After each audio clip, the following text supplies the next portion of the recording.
बड़े ही शर्म की बात है जो हमारे प्रधानमंत्री खिलाड़ी बेटियों को अपनी घर की बेटी कहते हैं, वो अपनी बेटियों का ही रक्षा नहीं कर पा रहे हैं और अपनी ही पार्टी के गुंडों से। सबसे मेन बात यह है कि उन्हीं के पार्टी के गुंडे उन्हीं की बेटियों के ऊपर हर रोज हमले कर रहे हैं और उनकी रक्षा नहीं कर पाए हैं। दूसरी बात है, पास्को एक्ट के अंदर हमारे देश में 2 कानून बन चुके हैं। एक कानून गुंडों के लिए है जिनका कोई बचाव नहीं होता, दूसरा कोई आम आदमी होता तो उसके अंदर डाल दिया जाता सबसे पहले।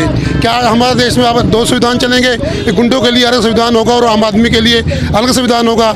ऐसा हम देश में नहीं चलने देंगे और अपनी पहलवान बेटियों को, अपने ओलंपिक विजेता को न्याय दिला के रहेंगे, चाहे इसके लिए हमें संसद तक लड़ाई लड़नी पड़े, चाहे दिल्ली को सील करना पड़े। ये हमारा अधिकार है और उस अधिकार को हम पूरा करके हटेंगे और अपनी बहन बेटियों के हक में हमेशा खड़े रहेंगे। कि ये जो सरकार है, ये वही इस सरकार में वही लोग बैठे हैं जो किसान आंदोलन के समय किसानों को नक्सली कहते थे, किसानों को खालिस्तानी कहते थे।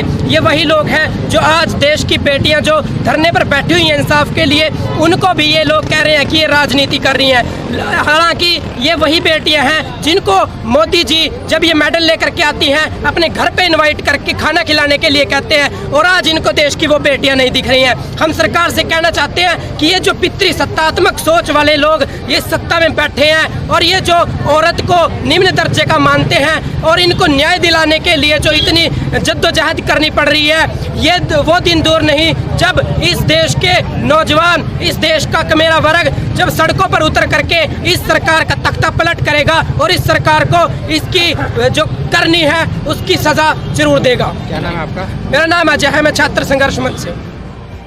बैठकर इंटरव्यू में कहता है कि मैंने एक आदमी की हत्या गोली मारकर की है, उसको क्या विशेषाधिकार है?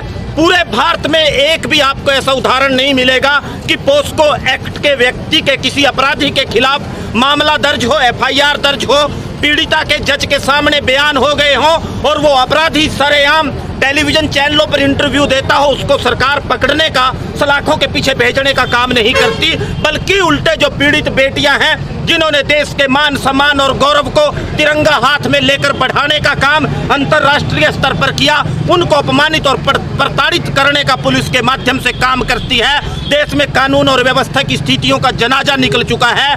ऐसे में सरकार को चेतावनी कि देश की बेटियों को इंसाफ देने के माध्यम से उस अपराधी को सलाखों के पीछे डाल दे, उनको इंसाफ दे, वरना वो दिन दूर नहीं जब इस देश का किसान, मजदूर, कमेरा वर्ग, व्यापारी, कर्मचारी इनको सत्ता से उखाड़ कर फेंक देगा। मैं कहता हूं ये लोग कुर्सी के पिस्सू बन चुके हैं, केवल सत्ता और कुर्सी के अलावा इनको और कुछ नजर नहीं आता। जुमलेबाजी बेटी बचाओ बेटी पढ़ाओ की करते थे, बात राम राज्य की करते थे, लेकिन आज जो देश में व्यवस्था है, लोकतंत्र के जो हाल है, कानून प्रशासन, न्याय व्यवस्था, पुलिस अपना काम नहीं कर सकती, क्योंकि देश में सबसे बड़ी जो कुर्सी जिसके अधीन दिल्ली पुलिस है, अमित शाह, वो खुद अपराधी और तड़ी पार रह चुका है। ऐसे व्यक्ति से न्याय की उम्मीद करना भी बहुत कम, उसकी आशा हम मानते हैं, लेकिन इनको जनता के दबाव के सामने उन बेटियों को इंसाफ देना पड़ेगा जिन बेटियों ने पूरे देश के लिए गर्व और फख्र का मौका जो लेकर आई।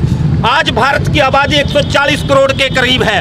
सरकार को सोचना चाहिए, 5-4 हमारे काबिल बच्चे और बच्चियां ऐसे निकलते हैं जो अंतर्राष्ट्रीय खेलों में देश का नाम रोशन करते हैं। अगर हम उनको भी इंसाफ न दे पाए तो मैं इस सरकार को, इस व्यवस्था को लानत भेजने का काम करता हूं।